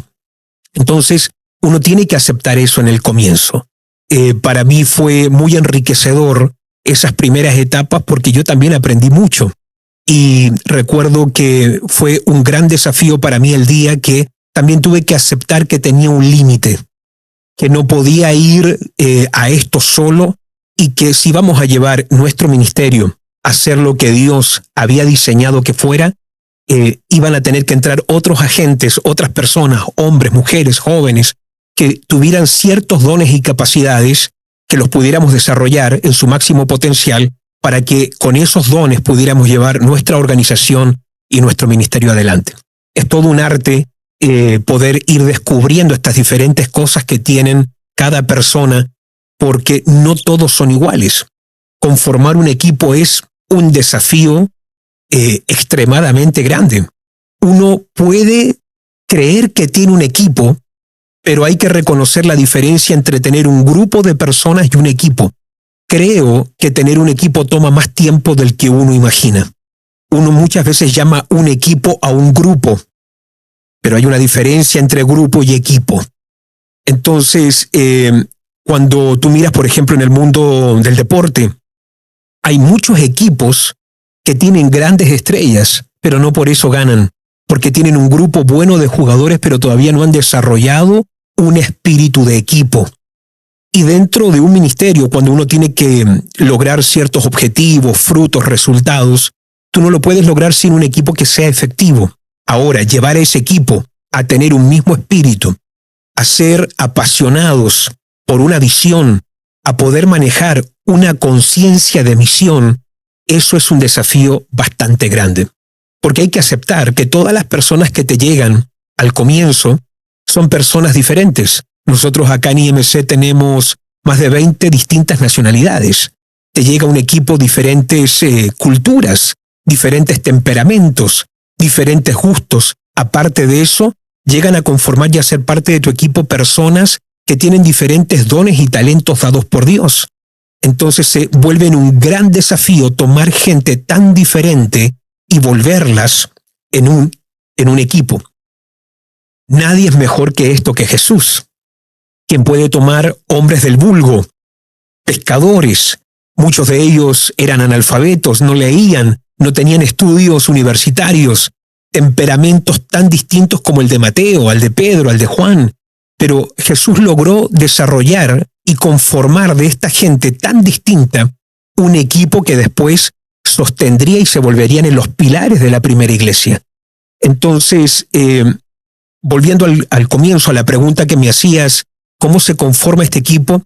Bueno, toma su tiempo y se vuelve en un arte poder tomar estas diferentes personas, descubrir sus potenciales y dones para que finalmente todo pueda contribuir a una misma visión y a un mismo objetivo. Considerando esta etapa, creo que bastantes pastores, ministros se encuentran en este gran dilema, problemática. ¿En qué momento puedo delegar? Porque hay una etapa en donde uno hace todo solo y hay este escalón donde uno comienza a delegar responsabilidades. ¿Cómo uno como líder puede leer en qué momento uno debe delegar? Yo creo que todo líder debe aceptar y reconocer su momento de limitación, donde uno debe reconocer que por bueno que yo sea, por excelente que me crea, cargo ciertas limitaciones que si yo no aprendo a delegar a ciertas personas ciertas responsabilidades, voy a limitar la expansión y el crecimiento, así sea de una organización, empresa o iglesia. Entonces uno tiene que primeramente reconocer, aquí estoy limitado. Uno tiene que poder descubrir sus incompetencias como líder y entender que hay gente asignada a ti que son más competentes que tú en cierto cargo. Entonces, por ejemplo, te pongo, ya que estamos tú y yo acá en este podcast, yo por mucho que quiera cantar, yo por muy buen deseo que tenga de tocar algún instrumento, tengo que reconocer que estoy limitado en esa área. Tengo que reconocer que no es mi don, no es el área donde yo me puedo mover fácilmente. Es ahí donde llegas tú en esos días. Y recuerdo que tú cargas esta pasión por la alabanza, por la música, y tú comienzas a tomar este ministerio que era muy pequeño y comienzas a desarrollar e impartir la visión, el amor por esto, un deseo de excelencia. Y inmediatamente, a través de tu liderazgo en lo que respecta como salmista, la alabanza y la adoración, inmediatamente nos fuimos a otro nivel. Entonces, uno como líder tiene que aceptar, estoy limitado, en esta área no soy competente, y poder descubrir los dones que hay en otros. Ahora, yo siempre creo que delegar es un riesgo. Delegar es un riesgo. Yo creo que como alguien muy preocupado en detalles, me gustaría que todas las inversiones que he hecho en gente y todas las delegaciones que he puesto en diferentes personas, me gustaría decir que fueron aciertos. No todo fue acierto. Hubieron muchos momentos donde me equivoqué, muchas cosas no resultaron, cosas que esperé que salieran y que tuvieran un resultado específico, al final no dio como nosotros queríamos. Pero siempre creer en alguien va a ser un riesgo, pero hay que tomarlo. Y aprendo esto de Dios más que de nadie. Dios es todopoderoso. Él sabe que el primer hombre va a fallar. Él sabe que van a haber diferentes líderes a través de la historia que van a cometer errores. No por eso Dios deja de creer en el hombre. No por eso Dios deja de creer en mujeres. Dios, a pesar de conocer debilidades, limitaciones, pecados, Dios sigue creyendo en la persona, en el hombre. Es ahí donde uno también como líder debe aprender a creer y también a descubrir el potencial que cierta gente carga. Yo recuerdo cuando vi el potencial en el pastor Héctor, por poner un ejemplo, la pastora Anne. Nunca se me voy a olvidar ese día. Estábamos en un local que está cerca al Globo, al estadio del Globo. Eran unas oficinas que arrendábamos en aquel día. Teníamos una oficina que estaba en el segundo piso. Íbamos a tener un discipulado o habíamos tenido recién un discipulado. Y recuerdo ese día que yo tomo al pastor Héctor, en ese momento no era pastor, la pastora Anne, los tomo aparte y les digo a ellos el llamado que veo en ellos. Recuerdo el día que yo les dije, en ustedes hay un pastorado. En ti, Héctor, hay un pastor. En ti, Anne, hay una pastora. Hay predicadores. En ustedes hay un llamado de Dios. Recuerdo el día cuando a ellos les comunico esto, cómo se les abrieron sus ojos, quedaron boca abierta, no sabían qué decir. Descubrí inmediatamente que ni ellos mismos veían ese potencial, ese llamado, pero yo lo veía claramente. Entonces, uno como hombre de la visión en esto, no solamente uno tiene que tener una visión muy puesta a lo que viene por delante a tu organización, tienes que tener también la visión muy clara y bien puesta en el corazón y en el interior de la gente que está cercana a ti. Mucha de la gente, la gran mayoría de las personas en nuestra cobertura hoy, no llegaron siendo pastores, no eran ni líderes. Yo los vi desde el comienzo. Cuando llegan a Cristo, los consolidamos y fuimos desarrollando ese potencial, ese don, ese talento que descubrimos obviamente por el Espíritu Santo que Él había puesto en ellos. Entonces uno requiere de esta visión de poder ver a largo plazo, pero también esta visión clara de poder descubrir esa mina de oro que carga cada persona. Y recuerdo este ejemplo porque lo leí hace muchos años atrás, pero me dejó muy claro cuando hablamos en lo que respecta a formar líderes. Cuando le preguntan a Miguel Ángel por esta escultura llamada David, muy conocida, y le dijeron, ¿cómo pudiste crear una obra tan hermosa? ¿Cómo te pudiste fijar en tantos detalles? ¿Cómo pudiste sacar a David, que está con una onda de una piedra? ¿Cómo lo pudiste hacer con tanta excelencia? Y él responde y dice, David siempre estuvo ahí. Yo solamente tuve que sacar los escombros. Tuve que sacar solamente aquello que estaba estorbando, pero David siempre estuvo allá adentro. Y así es también con nosotros. En nosotros siempre está ese hombre y esa mujer de Dios. Nuestro deber como líder es poder sacar las debilidades, poder quitar y remover aquellas cosas que perturban o aquellas cosas que molestan el desarrollo de ese líder. Y para mí es realmente una pasión lo que respecta a la formación de líderes. No me gusta nunca que me atribuyan a mí todo, y quiero dejar muy claro en este podcast que si ustedes ven algo bueno en nuestro ministerio, no es primeramente por mí, es porque se ha logrado formar un equipo. Tenemos hombres fuera de lo común, mujeres extraordinarias. Esto no es el partido de un jugador, no, para nada. Esto ha sido un equipo donde gente como tú, otros pastores y otros líderes han venido a ser parte de una misión que nos han llevado y nos han ayudado a llevar esta visión a un próximo nivel. Así que para mí eso ha sido realmente una aventura en este tiempo y un arte poder desarrollar estas cualidades en cada uno de los miembros de nuestro equipo. Cuando usted menciona cualidades, me llama mucho la atención porque bien dice usted que cuando usted nos tomó al principio, yo tenía 19 años, cuando yo llegué al ministerio, 18 para 19, era una jovencita que no tenía mucho que dar, según yo, era muy insegura en muchos aspectos, pero hay un momento en el que usted algo tiene que haber visto en medio de esos escombros. Hay cualidades. ¿Qué es lo que usted busca al conformar un equipo? Porque usted no solamente ha conformado un equipo una vez, sino que ha vuelto a conformar equipos, y ha vuelto a conformar equipos, y ha sido una y otra vez, ha conformado equipos a nivel global, ha conformado equipos a nivel de media, a todo nivel, a nivel de logística, por ejemplo, y veo que usted logra convocar gente, y aunque las personas no sepan lo grande que van a ser un día, usted logra ponerle el ojo y no equivocarse. ¿Qué cualidades son las que usted ve en esas personas cuando ellos no saben nada aún? Creo que una de las primeras cosas que yo trato de fijarme, más que qué don tiene o qué talento tiene, qué les apasiona, me gusta mucho descubrir la pasión que alguien tiene por algo o el dolor que alguien siente por alguna situación o circunstancia. Entonces, pasión como dolor me ayuda a mí mucho como líder a ver hacia dónde esta persona está dirigida, cómo esta persona está ensamblada por Dios, y por medio de esa pasión, como por medio de ese dolor, yo descubro más o menos qué don tiene. Entonces, para mí la pasión ha sido algo muy clave a través de los años que me ayuda a descubrir los talentos que tiene la persona.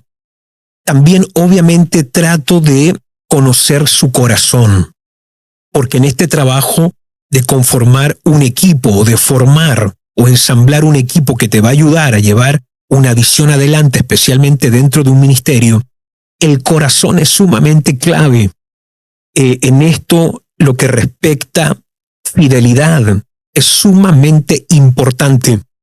Y la fidelidad no es algo que tú puedes descubrir de un día a otro. Toma tiempo. Pero también el Espíritu Santo te permite mirar a una persona y poder ver las cualidades que tiene en su corazón, y tú sabes, en la mirada de alguien, por un discernimiento, no sé cómo explicarlo, aquí hay alguien fiel.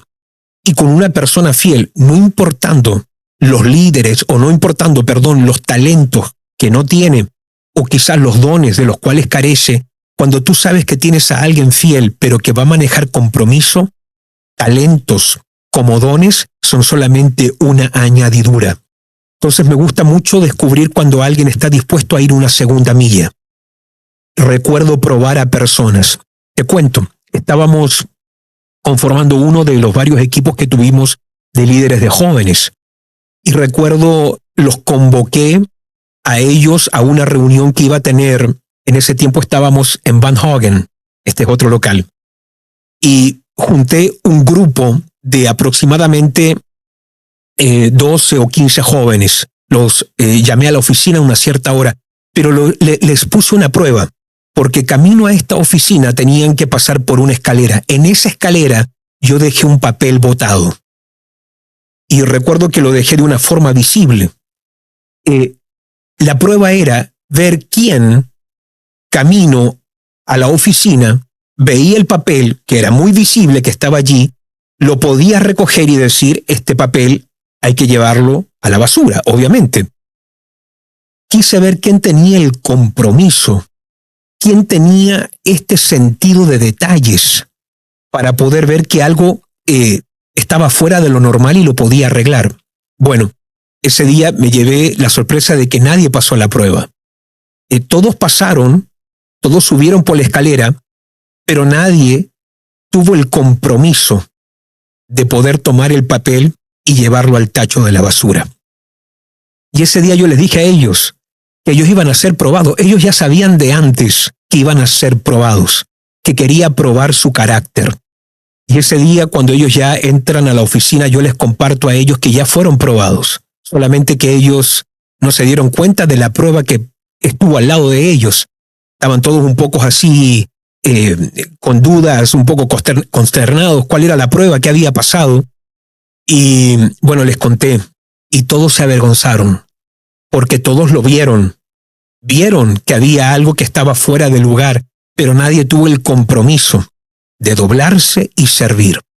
Y para mí, a través de todos los años, el servicio ha sido una gran, pero gran clave a la hora de levantar y de formar un líder.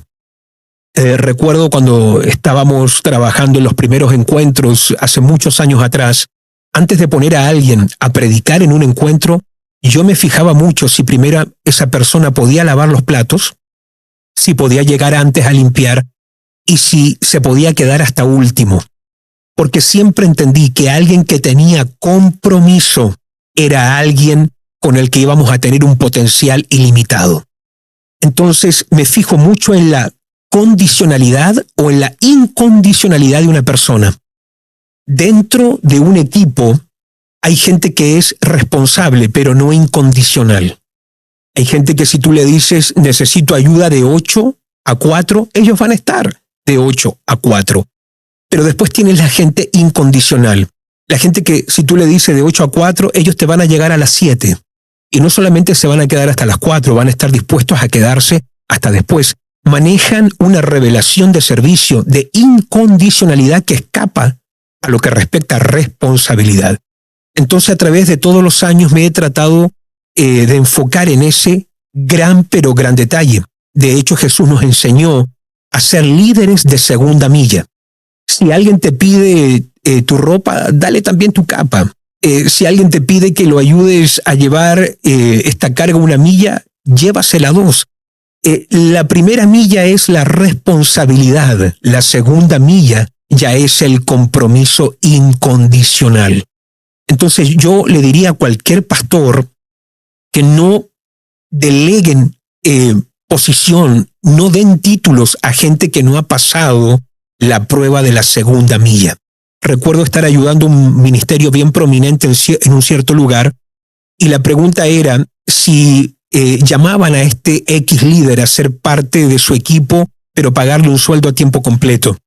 Y la pregunta era qué horario darle. Y yo opino esto, que a la hora que tú vas a ser un líder a tiempo completo dentro de un ministerio, uno tiene que estar dispuesto a todo, a cualquier hora. Claro que puedes manejar un horario de oficina, pero cuando uno está en lo que respecta especialmente al ministerio, no hay horario, porque esto es un oficio. Y cuando estamos en lo que respecta al ministerio, estamos en nuestro llamado, que debe ser uno de los privilegios, una de las honras pero más grandes que carga una persona. Tú no le puedes poner ni precio, ni tampoco le puedes poner horario a algo tan significativo como lo es el llamado. Así que, bueno, redundando y llegando a la conclusión de esta pregunta, para mí lo más importante sería que se fijaran si esta persona tiene las cualidades de servicio incondicional y si tiene este compromiso de segunda milla. Wow. Creo que ha respondido y ha sobrepasado todo tipo de expectación, pero ha traído mucha claridad, creo yo, a la hora de mirar a una persona y de conformar un equipo. Se puede entonces poner a prueba a personas, pero yo creo que también en algún momento dado usted ha impartido también esa incondicionalidad. No solamente se mira y esperar que las personas tengan eso, sino que eso también se imparte. Creo que usted lo comenzó mostrando en sus inicios, como hablaba al principio, usted modeló esa incondicionalidad y viene a ser lo más normal imitar al pastor principal de la casa, lo que está modelando, ¿verdad? Claro, mira, en ese punto me acuerdo ahora de algo muy importante, porque hoy tenemos una nueva generación de líderes que no me conoció a mí con hijos pequeños, ¿ya? Entonces, me estoy dando cuenta que hay una generación de jóvenes hoy que son padres y ellos tienen hijos. Entonces, ellos piensan que los hijos pueden ser un estorbo en el llamado. Entonces, esta semana yo le mandé un audio a muchos jóvenes que son padres, que están en el llamado, son parte de la mesa ministerial en la que yo ministro, comparto, y yo les decía que cuando nosotros con Leila teníamos a nuestros hijos pequeños, Leila nunca dejó de venir un domingo a la iglesia porque los niños estaban pequeños. Teníamos en ese momento, Gabriel ya estaba un poco más grande, pero teníamos a las dos pequeñas. Una de ellas era más inquieta que la otra, pero como niñas querían moverse, querían correr, querían saltar. Y recuerdo que para Leila estar en un servicio era un desafío muy grande, porque tenía que tener a los tres sentados juntos y en orden. Nos tocaba ir a evangelizar, íbamos a evangelizar juntos, iban los niños. Con Leila tenemos experiencias muy claras de cuando llegábamos en el último tren de la noche porque no teníamos auto, estábamos recién comenzando la iglesia, vivíamos en Flemingsberg, y yo recuerdo que con Leila llegábamos en el último tren de la noche con nuestros niños, porque andábamos visitando familias. Recuerdo estar ayudando matrimonios hasta las 12 de la noche, matrimonios que se querían divorciar, los íbamos a ver, resolvíamos problemas, estábamos con ellos por horas, ellos se reconciliaban, se pedían perdón, ellos tenían automóvil, no nos ofrecían venir a dejarnos a casa, pero no era un problema para nosotros, tomábamos el último tren o el último bus, llegábamos a casa y recuerdo que, hacíamos la obra del ministerio con nuestros hijos. Entonces en estos días yo le compartía a todos estos líderes jóvenes que se están levantando hoy en nuestra casa ministerial, que uno nunca debe decir, bueno, hay una vigilia, va uno a la vigilia y el otro se queda con los niños. No, es una gran herencia que tus hijos crezcan durmiendo. A lo mejor se van a quedar dormidos en la vigilia, ellos no van a saber orar, pero va a ser algo que los va a improntar y que un día cuando ellos sean adultos, estos ambientes, estos aromas, estas reuniones son las que quedan marcadas en su espíritu, que después no los dejan a ellos apartarse de Dios. Ahora tampoco estoy hablando de ser irresponsable como padre, pero si uno como papá tiene hijos pequeños y hay evangelismo, anda con ellos al evangelismo. Hay una vigilia, vamos con ellos a la vigilia. Hay un culto el domingo, vamos con ellos. Y cuando uno deja este modelo de compromiso, las otras familias que comienzan a verte a ti, que saben que tú eres un líder, comienzan también a imitar eso. Entonces le hablaba este punto a muchos jóvenes, padres de familia hoy, que veo que les falta esto porque llegaron mucho después o no me vieron a mí en esa etapa. No es el caso como, por ejemplo, tú que me vistes en esa etapa.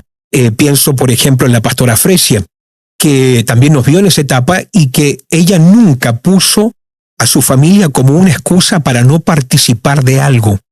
Entonces, uno como líder, ahí entramos ya en liderazgo de familia, uno tiene que mostrarle a sus hijos que aunque ellos son pequeños, ellos van con nosotros a hacer la obra del ministerio.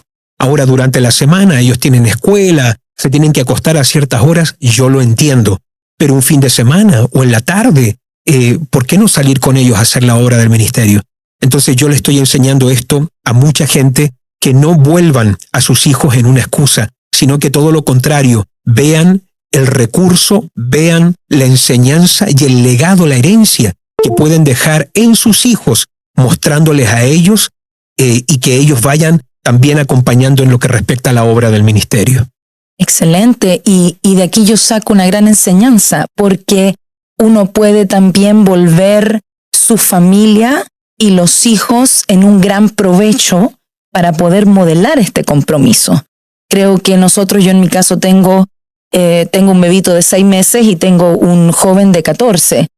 Tengo esa variedad, tengo 4 niños hombres, pero para mí es un provecho que yo le puedo sacar el hecho de que tengo una familia numerosa, de poder modelar este compromiso, porque así se le hace más fácil a los discípulos poder seguir ese ejemplo. Cuando lo tienen más cerca, cuando lo pueden ver de cerca, el hecho de que uno los tenga en vigilia, los tenga evangelizando, que ellos vean que nuestros hijos pueden ser parte y no solamente que acompañen, sino que ellos también son parte del ministerio. Por ejemplo, gente no sabe que en este momento tú tienes un bebé pequeño y tú tienes que organizarte para poder estar acá.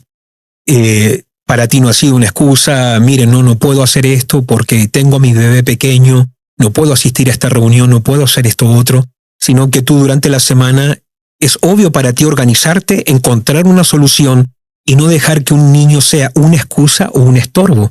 Entonces, esa incondicionalidad, ese compromiso que tienes tú, se vuelve también en una enseñanza y un modelo para la gente que está debajo de ti, que ellos lo puedan ver, pero que también lo puedan seguir y repetir con sus discípulos. Exactamente. Así que creo que le podemos sacar gran provecho, especialmente pastores, obreros, líderes que nos están mirando, pueden sacarle el provecho a situaciones que podamos tener adversas. El hecho, por ejemplo, de no manejar.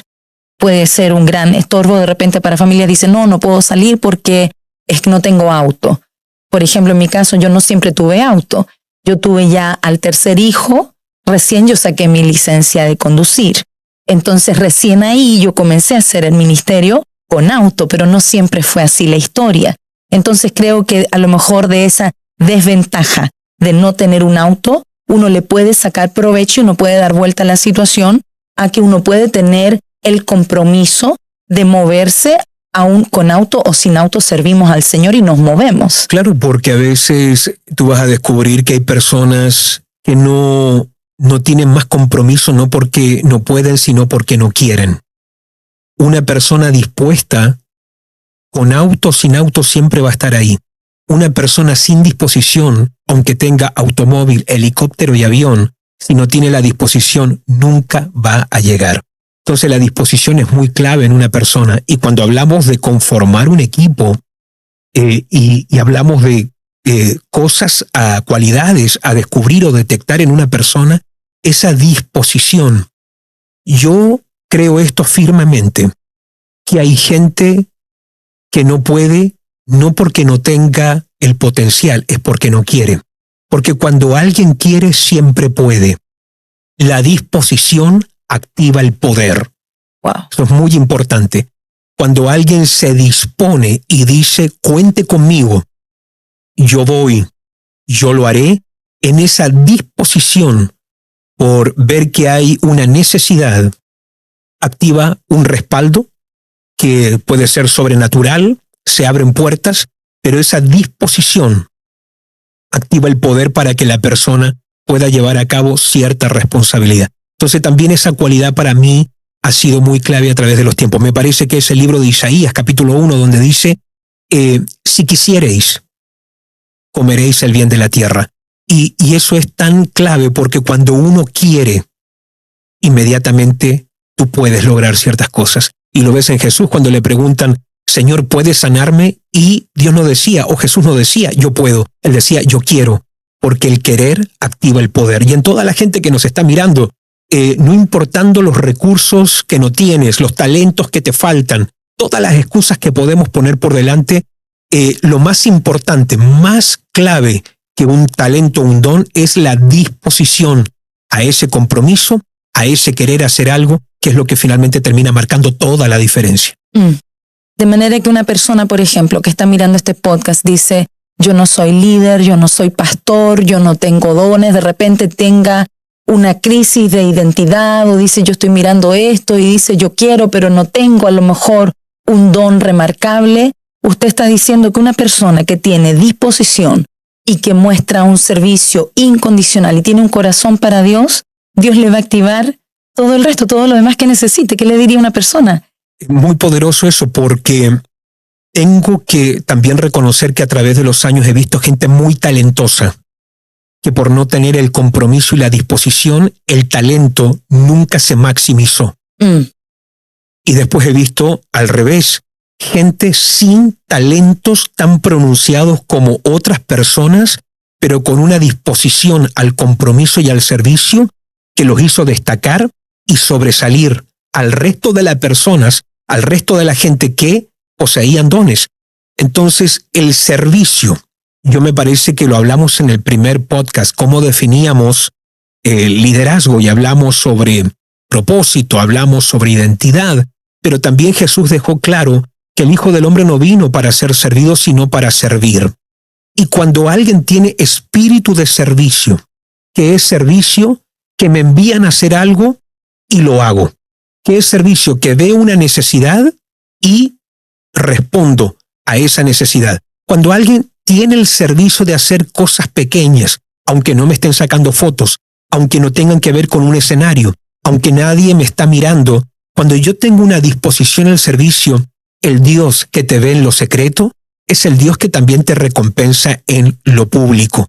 Entonces, a toda esa gente que nos está mirando, dicen, pero yo no tengo dones, algo que sí tienes, solamente que no los has descubierto, o yo no estoy en una posición de líder, o yo no soy una persona prominente en mi iglesia, pero yo quiero de alguna forma contribuir, quiero de alguna forma maximizar mi potencial. ¿Qué puedo hacer? Sirve y nunca veas en menos ninguna responsabilidad o tarea a la cual te asignan, porque a lo mejor uno puede ver en menos el lavar un plato, el lavar un baño, el limpiar un salón, pero son en esas pequeñas cosas que si uno puede ser fiel en lo poco, es ahí donde Dios también dice, esta persona puede ser fiel limpiando todos los días, sabe que nadie lo va a felicitar, nadie lo va a aplaudir, no va a salir en Instagram ni en TikTok, pero yo lo estoy viendo. Y por esa cualidad de servicio pueden activarse dones que la persona no imaginaba que tenía. Y por eso tenemos la tan famosa parábola de los talentos. Había uno que recibió 1 talento, otro recibió 2, otro recibió 5. Pero fíjate que al final, aquel que tenía 5 los multiplicó en 10 talentos. Dice la parábola que el Señor había repartido talentos de acuerdo a la capacidad de cada uno. ¿Por qué el que recibió 2 solo recibió 2? Porque era su capacidad. El de 5 tenía capacidad de 5. Pero en la medida que los iba multiplicando también iba desarrollándose la capacidad de administrar más talentos. El que comenzó recibiendo 5 talentos, en esa multiplicación de talentos también fue creciendo su capacidad de administrar 6, 7, 8, 9 y 10. Entonces, cuando tú puedes ser fiel con una cierta cosa o con una tarea pequeña, es en eso pequeño donde vas descubriendo tu próximo talento. Y en ese próximo talento descubres tu próximo don. Y te vas autodescubriendo. Y vas entendiendo que realmente tú estás lleno de recursos, solamente que tú no te has descubierto a ti mismo. Entonces la clave siempre va a ser es valorar aquello pequeño a lo que estás siendo enviado a resolver. Wow, wow, qué gran verdad. Creo que nos aclara mucho el panorama. Creo que a líderes que están ahí, que han estado confusos, da mucha claridad. A pastores, líderes que están poniendo el ojo en personas. Creo que nos faltan los que a lo mejor le han puesto el ojo al que es talentoso, al que a lo mejor sobresale, pero le falta a lo mejor el corazón. Pero acá usted está dando una tremenda luz, porque cuando hay una persona que está dispuesta a servir, a entregarse, Dios le va a ir también dando a esa persona más dones, más talentos para poder también administrar mayores cosas dentro de la iglesia. Claro.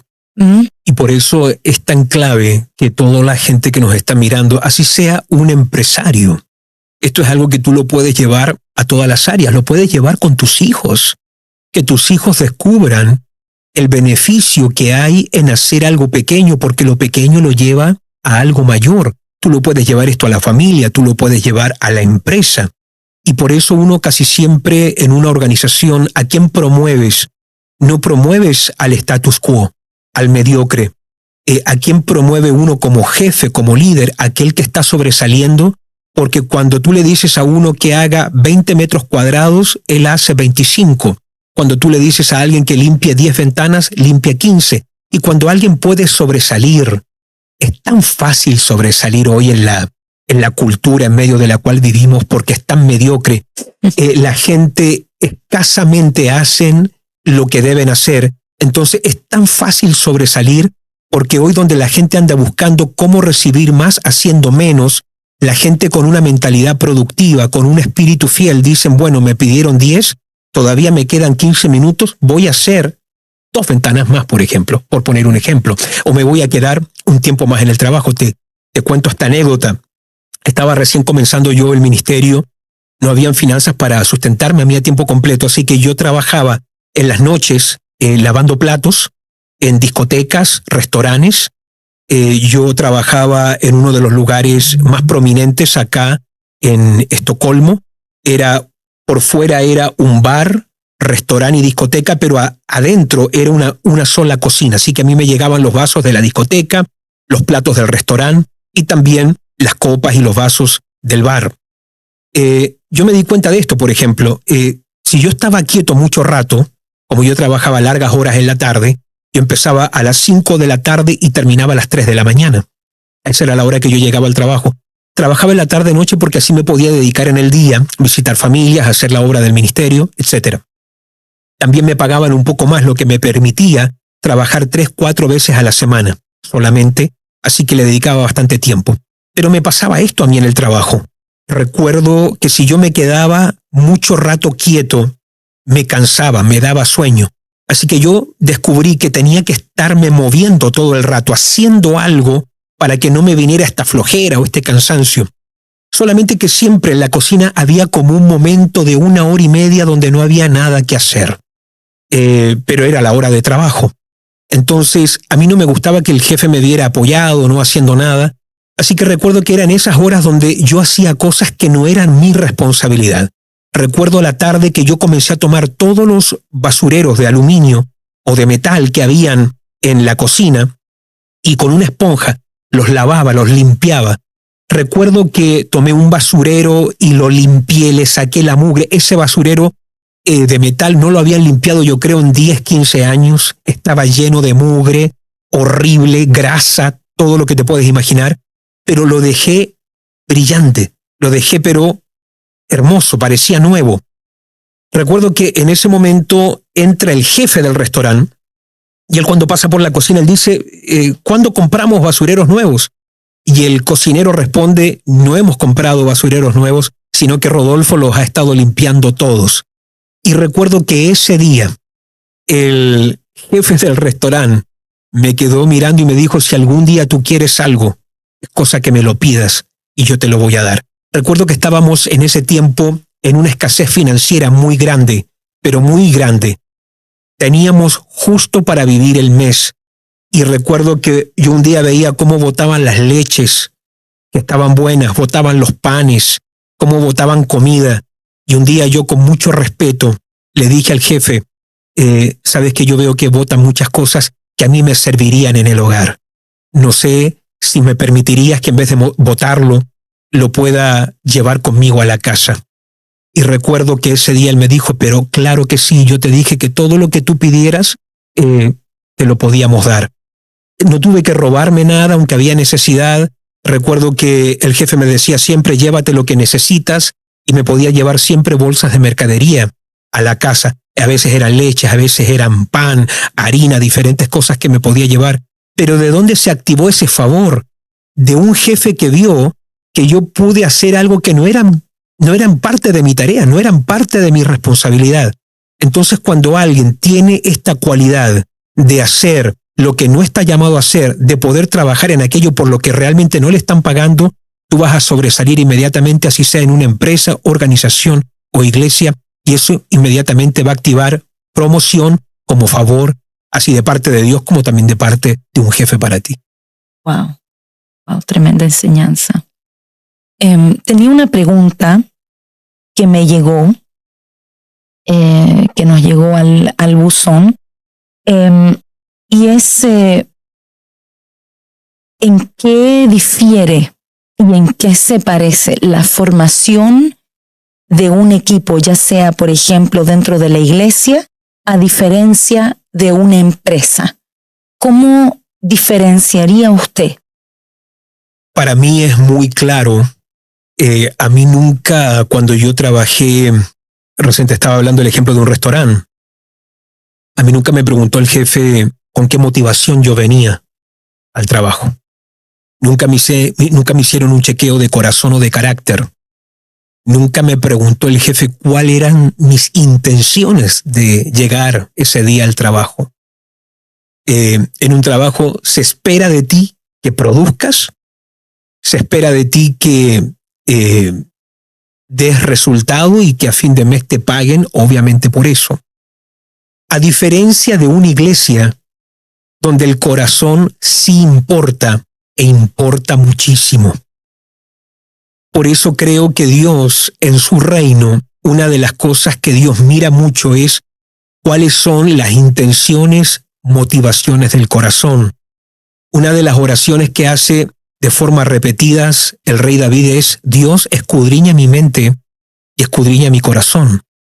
Si no me equivoco, es el Salmo 19 donde dice: Señor, líbrame de los pecados que me son ocultos. Porque en el reino de Dios, y especialmente en la iglesia, la motivación es algo muy clave. En una empresa, la ambición de querer ser promovido, la ambición de ser llevado a una nueva posición, recibir más sueldo, esa ambición se puede ver hasta sana, esa competencia. En el reino de Dios hay que tener mucho cuidado porque uno no puede entrar acá a servir a Dios y hacerlo con un corazón: voy a hacer esto pequeño porque quiero ser promovido, porque quiero que me contraten a tiempo completo, porque quiero ser aplaudido. Entonces es ahí donde hay que tener mucho cuidado, porque cuando un líder comienza a servir a Dios o cuando alguien comienza a trabajar con ese corazón dentro del reino de Dios, eso es tan ofensivo al Espíritu Santo y eso puede ser tan dañino dentro de la obra que esas ambiciones personales pueden terminar volviéndose en una altivez, en un orgullo que termina y desemboca totalmente en una caída, así sea de la persona como de su ministerio. Pues uno tiene que tener mucho cuidado. Creo que esa es la gran diferencia. Una empresa nunca va a ser una revisión de carácter o una revisión de temperamento o de corazón, pero en el reino de Dios eso es muy importante. Por eso cuando uno va a solicitar un trabajo, uno envía una carta, ¿verdad? Un CV, currículum verandum, donde uno expone, esto es lo que yo hago, y siempre he opinado que nada es más falso que un CV, porque en un CV uno no pone ninguna debilidad, uno pone yo soy hábil, soy responsable, tengo espíritu de equipo, hago todo lo que me piden, soy una persona efectiva, soy un ejecutor, soy alguien que va a sobresalir, siempre procuro la unidad del equipo de trabajo. Y claro, no digo que eso sea mentira, pero uno nunca escribe en un CV su debilidad, como por ejemplo, hay días donde no quiero llegar al trabajo. A veces veo materiales y me da la tentación de robarlos. Hay días donde yo no quiero someterme a nada de lo que dice el jefe. Tengo problemas de autoridad, no le hago caso a mis padres, a mi pastor, y menos le voy a hacer caso a un jefe de trabajo. Esas cosas uno no las pone. Claro. Entonces a veces puede ser, un CV puede ser un poquito engañoso y ahí uno tiene que tener mucho cuidado. Pero volviendo a la pregunta en qué difiere, en qué se diferencia, yo creo que realmente tenemos que marcar una separación entre trabajo y corazón, entre ambición e intención, porque dentro del reino de Dios y de una iglesia importa mucho tu corazón. Así que yo creo que uno no puede entrar a servir a Dios pensando quiero ser aplaudido, quiero ser grande y quiero ser promovido. Ajá, en ese ministerio uno comienza sirviendo y termina siendo pastor. Así que me voy a meter a servir, voy a ser fiel en esa iglesia para que un día a mí me aplaudan, para que un día a mí me unjan, para que un día a mí me saquen del anonimato y me reconozcan el hombre y la mujer de Dios que soy. No, eso no es algo con lo que tú puedes entrar en el reino de Dios, porque pareciera que mientras más buscas ciertas cosas, más se alejan de ti. Y hace poco ministramos en uno de los retiros que tuvimos con los jóvenes sobre por qué Dios unge a ciertas personas y a otras no. Y lo que determina, lo que Dios lleva a ungir a alguien es lo que busca. Y cuando alguien busca promoción, cuando alguien busca poder, cuando alguien busca posición, cuando alguien busca fama, parece que Dios no te unge nunca para algo. Pero cuando uno busca servir, cuando uno busca amar, cuando uno busca obedecer, parece que aquello que no andas buscando te alcanza. Y por eso David es tan clave siempre en las historias. Cuando hablamos de promoción, de liderazgo, es inevitable no hablar de David, porque es alguien que está sirviendo en el anonimato, es alguien escondido por allá cuidando las ovejas de su padre, adorando a Dios en el secreto, su única pasión es cuidar las ovejas de su papá, no anda buscando ser rey, no anda buscando ser promovido ni sobresalir, él tiene un corazón obediente, pero Dios lo ve en ese anonimato. Y el Dios que te ve en el secreto es el Dios que también te levanta de ahí y después te recompensa y te exhibe en público. Wow. Ya estamos llegando al final de este podcast, pero necesito hacerle una pregunta. Yo creo que hay personas que comienzan con un corazón, con una buena motivación. ¿Se puede torcer el corazón? Y si es que se puede torcer, ¿cómo uno puede cuidar el corazón? Tú no puedes cuidar la iglesia si primeramente no puedes cuidar tu corazón. Tú no puedes cuidar una visión si no puedes cuidar tu intención. La batalla del corazón nadie la puede librar por ti. Yo no la puedo pelear por ti. Por eso dice el proverbista, uno de los hombres más sabios de la historia, sobre toda cosa guardada, guarda tu corazón porque de él es el resultado. Del corazón mana la vida. Tú eres la conclusión total y absoluta de lo que tú permitiste en tu corazón. Entonces, sí, un corazón puede comenzar bien y también se puede ir torciendo con el tiempo. tenemos muchos casos de eso. Podemos ver Luzbel, podemos ver este arcángel lleno de luz, que después se vuelve en Satanás, porque dice la palabra hasta el día que se halló en ti maldad. No dice que Lucifer fue a la discoteca, vendió drogas, mató a otro ángel, o le hizo bullying a otro arcángel, o asaltó un banco en el cielo. No, dice la palabra de Dios hasta el día que se halló en ti maldad, hasta el día que tú